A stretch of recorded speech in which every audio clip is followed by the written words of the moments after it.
new AIDS stories that are out this morning. Right. The New York Times gives it front page coverage. And to our audience, we're going to spend a whole segment on this at another point. But with Dr. Fauci here, actually, the study that this is written on came from the NIH, from his division. And the headline, study finds pill greatly lowers risk of AIDS, drug already sold.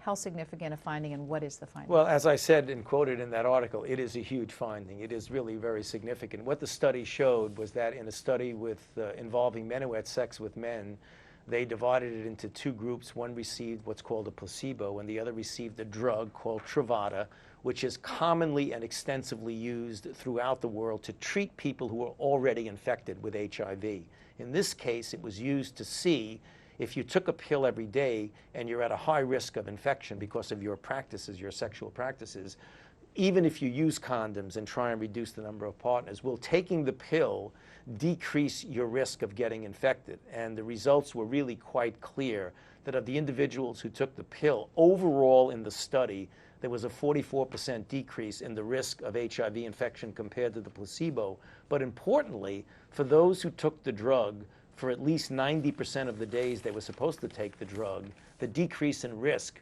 was actually over 70%, 73%, which is a major finding and a major new tool in our armamentarium against HIV infection. There's a related story in the New York Times. UN reports decrease in new HIV infections.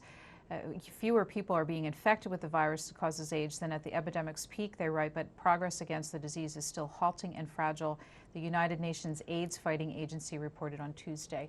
Do we know what the implications of this drug study finding might be on the overall global HIV situation? Well, yeah, there's no doubt that if this gets adopted to be a prevention modality, and there's a lot of difficulties with that, the expense, we don't know quite yet, but we're highly suspicious in the good sense that this will work as well in women and work as well in heterosexual men that it did in men who have sex with men. But having said that this will now be considered for sure by some countries as an additional tool in the toolkit of prevention. Right now, we've had actually quite a good year and a half.